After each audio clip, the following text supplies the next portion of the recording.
So as we've seen, if we want to calculate the torque about point O, it's going to be potentially very different than point A, which may be very different than point C and point B. Sorry. So they're all going to be different. Oh, question. What would it move if there is, what would it move if there are two different torques? Could you rephrase your question, Ray? When you say move, do you mean translate or rotate? And for each case, do you mean at constant velocity or with a non-zero acceleration? So you mean about rotation. And do you mean constant velocity rotation or a non-zero alpha?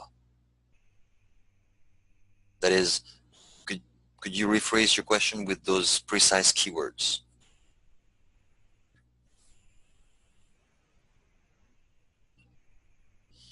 Let me try to take a crack at it. And correct me if I don't understand correctly, you're wondering if, say, like a scale, if there is a force here and a force here, so, and you want to calculate the sum of the torque about point A, which is in the middle, and those two forces are the same, and they're located at the same distance, each will create a torque, but the torque will have opposite direction and same magnitude. Is that what you're after?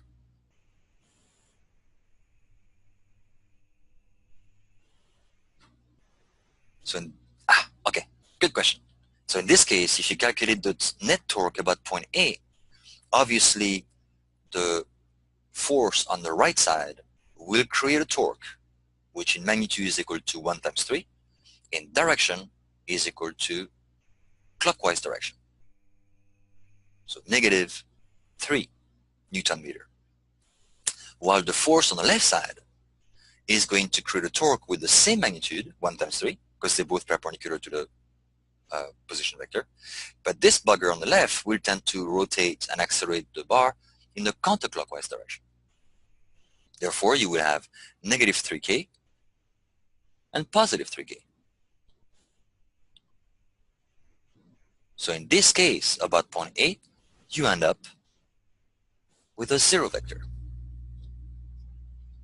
This is exactly the same as when we had in translation Newton's first law. That's the condition for equilibrium. But be careful, same as Newton's first law, this is telling us that either the system is at rest or the system moves at constant velocity. Newton's law cannot differentiate one from the other. Similarly here, if the torque or net torque is zero, it is also equilibrium, but it could mean two things. Either the system cannot accelerate or rotate with an acceleration, or it could, as long as the rotation takes place with a constant velocity. Therefore, constant omega. Does that answer your question? Excellent question. So we're going to revisit this in chapter 12. We're going to revisit the concept of equilibrium, where we're going to consider both linear and rotational. Please let me know if I addressed your question correctly, and if not, take another crack at it.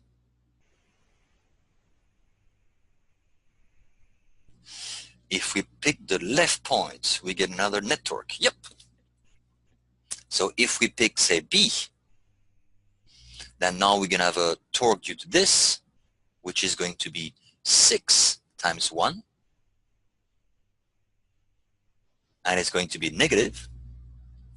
But now we have to go back to Newton and try to identify what is the value of that stupid force, normal force.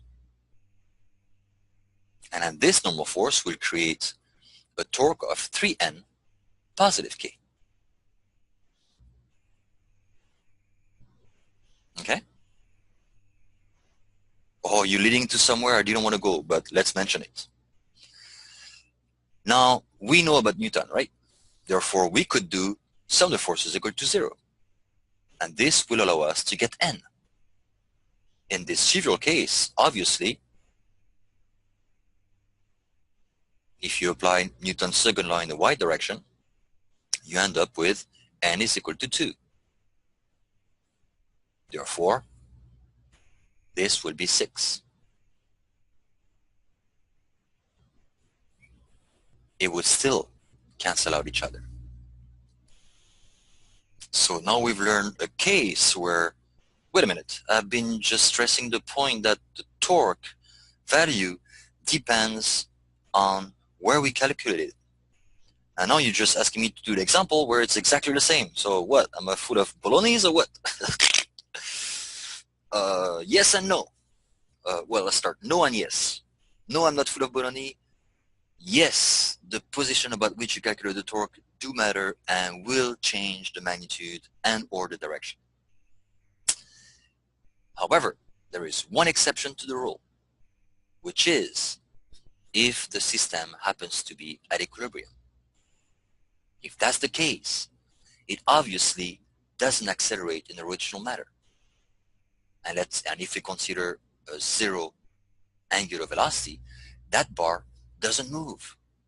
It doesn't move left and right, up and down, and it doesn't move clockwise or counterclockwise. Therefore, technically, there is no axial rotation that is fixed. Every point can be chosen because the bar doesn't rotate, in layman's terms. Hence, if and only if the system is at equilibrium, as you calculate the sum of the torque, you can pick any point you want. You can pick A, you can pick B, you can pick C. You're always going to get the same answer. So if that's what you were after, Ray, that's the answer. But I wasn't going to there yet. I wasn't going to get there until chapter 12.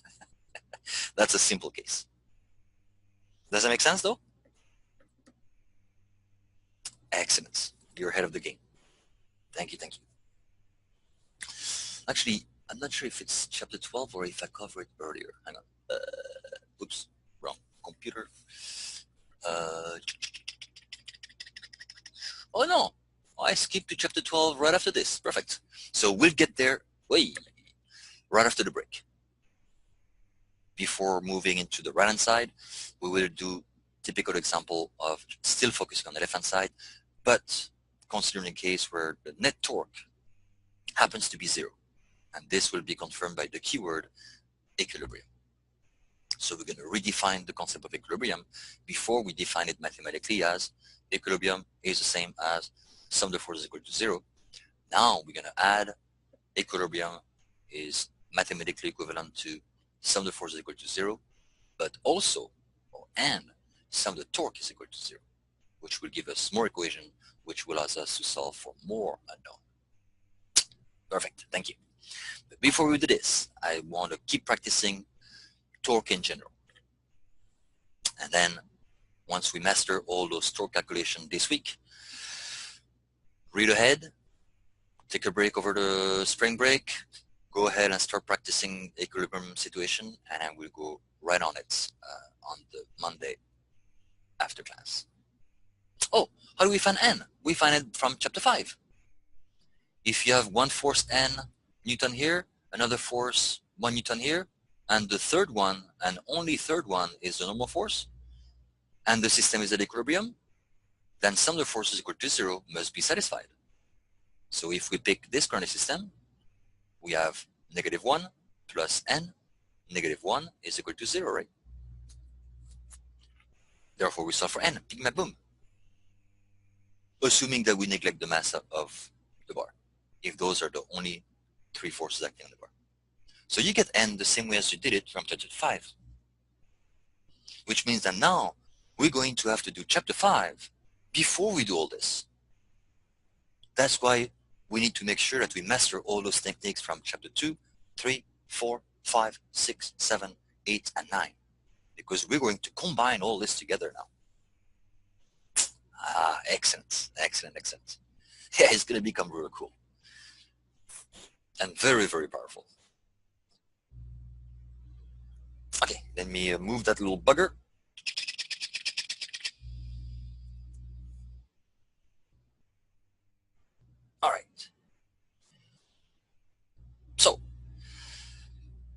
except if you're being told that this object is at equilibrium, and therefore it won't matter about which point you calculate the net torque, and assuming that there is other forces are known somewhere else. Here, we're not being told the system is at equilibrium, therefore it can be rotating. We have no idea.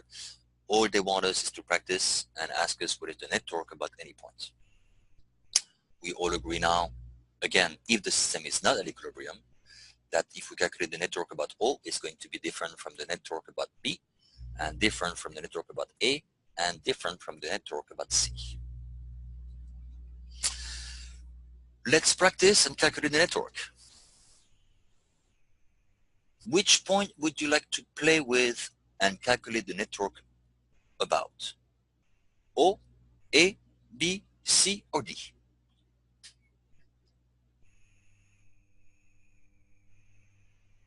It's a free country, you can pick whatever you want. I think this problem in the course website tells us O, but we don't have to listen to it and do whatever we want.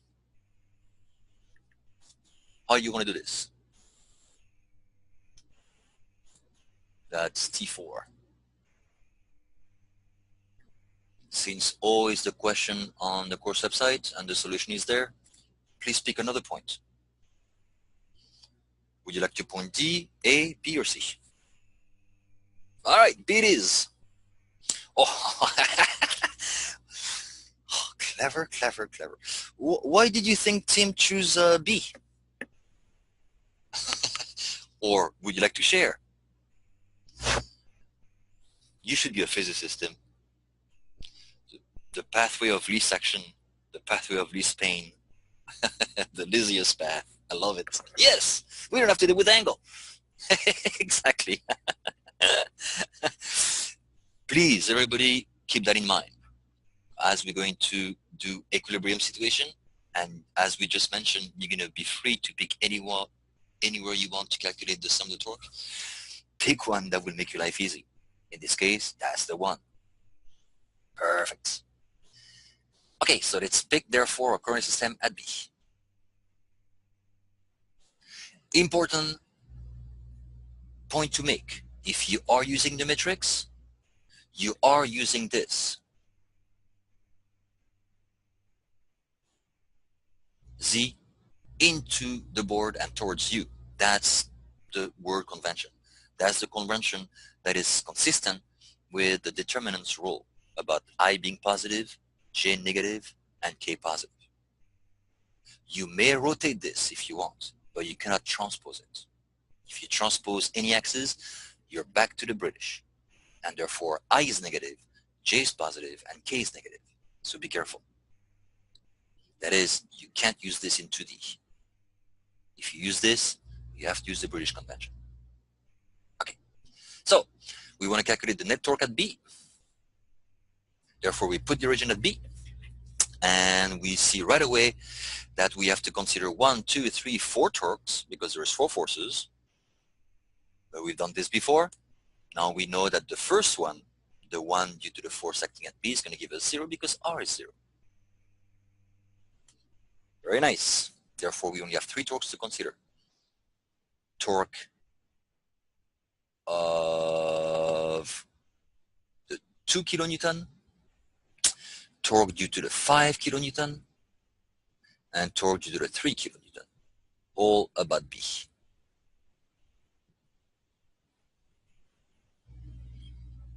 Which method would you like to use? 2D or matrix?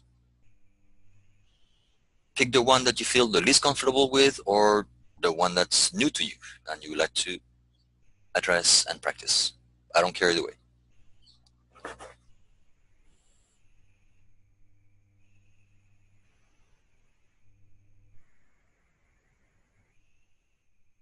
No preferences? Let's do both.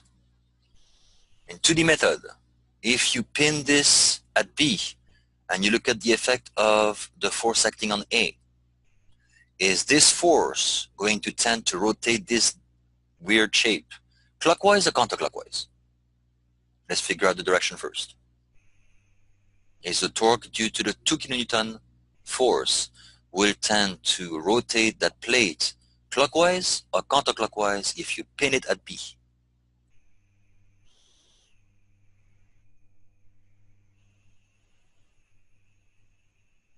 Hello?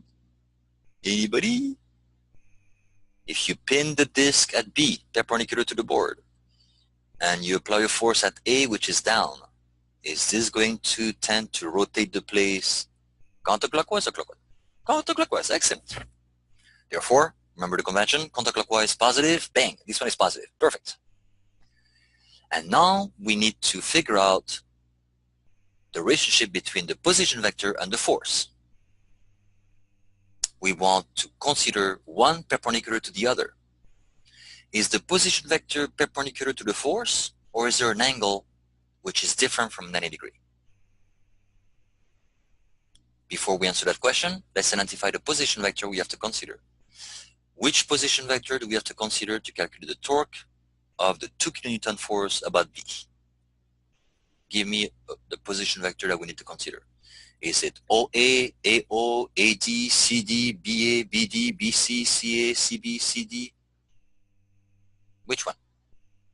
Remember, the position vector starts at the point about which we calculate the torque and ends where the force is applied. And we're dealing with the 2 kilonewton force. What is the position vector we have to consider? This is a step you never want to skip. Excellent, BA. So the position vector starts at B, ends at A. What is the relationship between this vector and the 2 kilonewton force? Are they parallel? Are they perpendicular? Or is there an angle between the two? They're perpendicular to one another. Excellent. Therefore, we have nothing to do. We just multiply those two together. 400 times 2. When the angle is 90 degrees between the two, life is easy. Otherwise, we have to look for the component of one of the two that is perpendicular to the other. Good. Next one. 5 kilonewton. Please first tell me the position vector that we have to use to calculate the torque of the 5 kilonewton about point B. BC, absolutely. So BC is straight down, and we're doing 5 kilonewton. Right. 5 kilonewton is towards the right? So are they parallel? Is position vector BC parallel to 5 kilonewton? No, they're perpendicular also, right? Are you still with us, Ray? Or were you looking at a different force? Perfect. So we know that the magnitude is easy, it's just a product between the two. Therefore, 300 times 5. But let's figure out the direction. Positive or negative? We know it's in the k direction, because in 2D it's always k or minus k. But whether it's counterclockwise or k or clockwise or negative k is going to be the challenge. In this case, if you pin that disc at B and you apply a force at C towards the right, is it going to tend to rotate the blue disc clockwise or counterclockwise?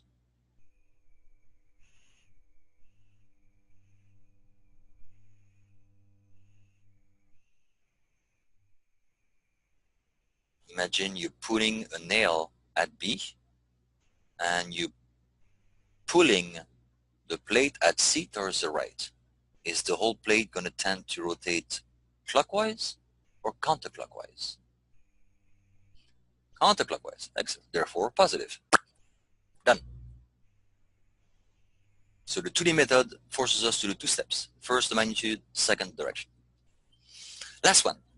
Which position vector do we have to consider?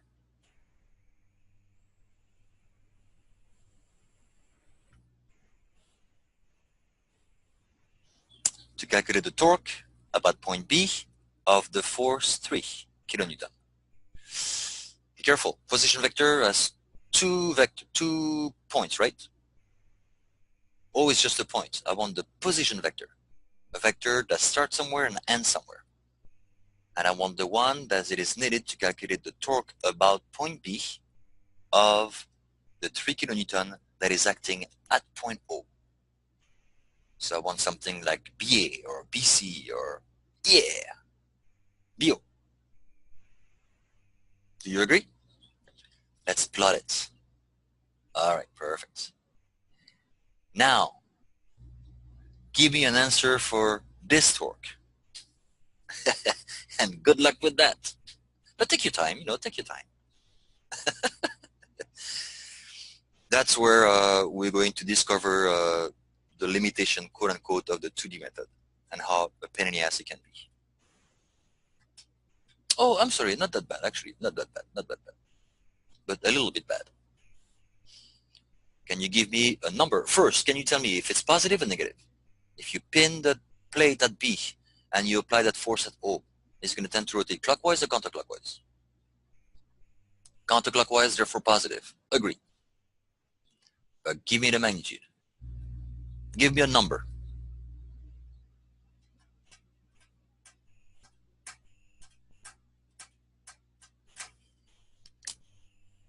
Ugh. Where's Octave?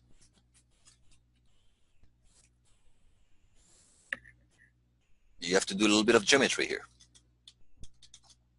Oh, no. No need. Not too bad. So, give me a number. You have the long way or the short way? The long way is to figure out the angle. The short way is to forget about the angle. Because remember, you want the component of BO that is perpendicular to the force. That's the only one that will create and contribute to the torque. 300, and that's it? Just 300? That's the magnitude of the torque? Okay, anybody else? Do we all agree with 300 or do we have something different?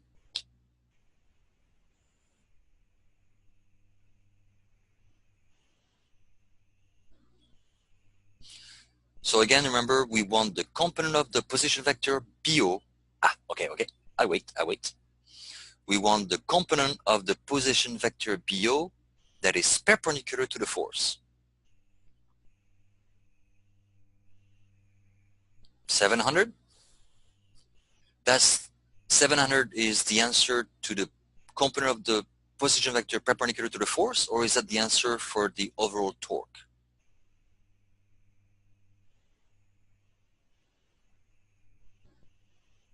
Perfect. Yeah. Excellent. This force, this position vector BO can be decomposed as BO perpendicular plus BO parallel. And we know now that this is the one that will contribute to the torque. And this is 700. Therefore, all we have to do now is do 700 times 3. Done. Okay? So usually, if you're given quantity up and down, or left and right, stay away from angle. Sure, you could have tried to figure out the angle here. And this would be what? Arctangent of 3/7, whatever that is. And then you could have done 3 times the length OB, which you have to calculate it again, or BO. This is by using Pythagorean 300 squared plus 700 squared, square root. So you have to do this first. Then you have to multiply it. And then you have to take the cosine of that alpha. That looks very, very complicated to me. Okay? Is there any question on this?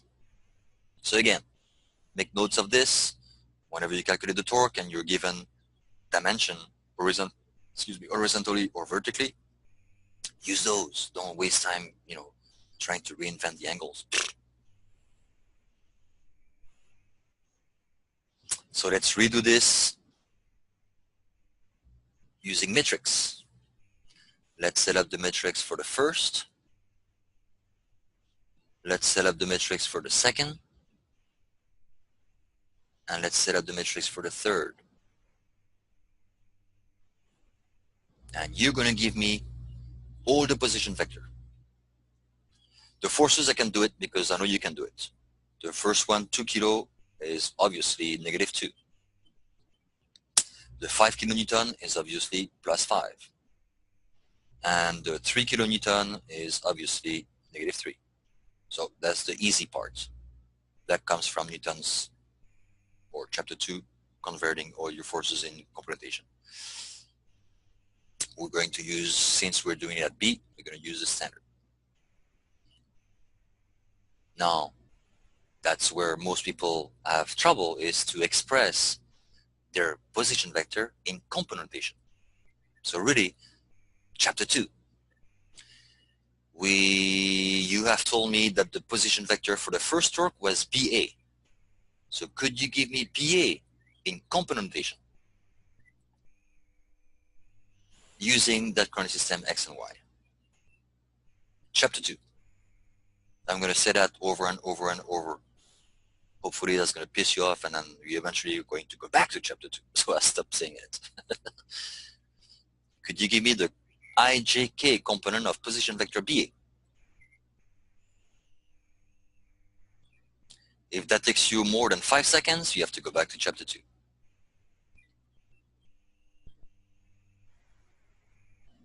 BA? Anybody?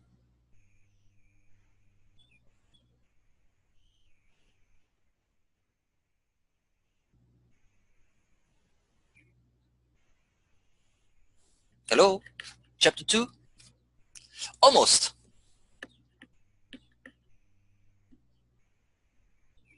Use the coordinate system in green. Draw the vector if that's needed. B, A.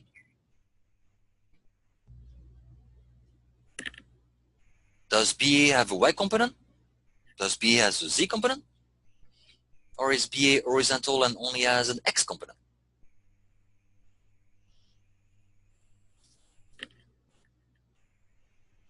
Do you realize that this is chapter 2, folks?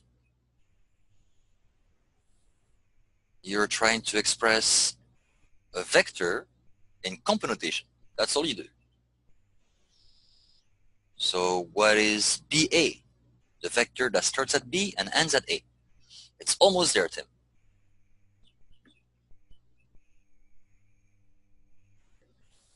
That is, I know you know how to do this.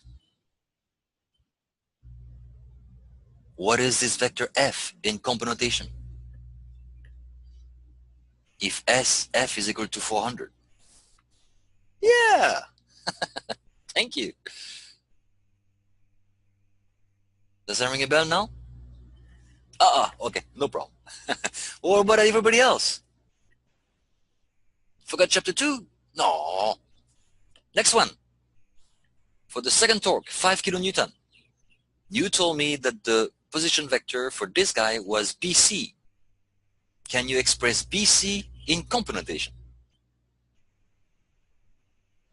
Somebody else. I already made Tim suffer. I apologize. Anybody can give me BC in component notation? And again, I'm stressing this out. This is chapter 2. Chapter 2, chapter 2, chapter 2. You know how to do this. You just have to look at it. BC, this is the one. Can you give me and express BC in component notation? If you can't, then you have no spring break in front of you. I apologize for saying this. Because if you need to revisit this, this is the time. This is the time. I'm very, very serious. He's just shy, that's why. Okay, good. Excellent. Thank you, Kenny. Thank you, Tim. Last one. What is, you told me that for the last one, the position vector was BO. Like, never mind. Can you express BO in component notation? Can you give me BOX, BOY? I know what Z is, so I'm going to put Z. And again, you can either use the long method but try to figure out the angle, or yeah.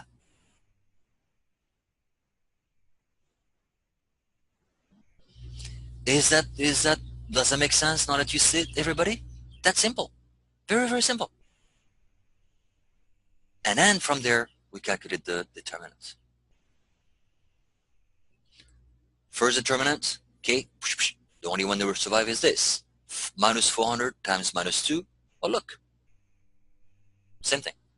Second one, we do the fish, this times this, minus 300 negative times 5. So the negative sign will cancel out. Sure enough, pooch, positive. And last one again, minus 700 times minus 3, pooch, same thing. Oh, the unit is not meter. We don't need to convert to meter? Nah. Just express your net torque in kilonewton millimeter.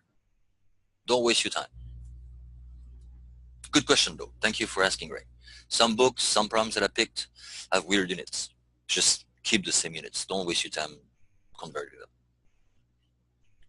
For torque, if we're multiplying R with F through the cross product, then the units of torque will be units of position times units of forces.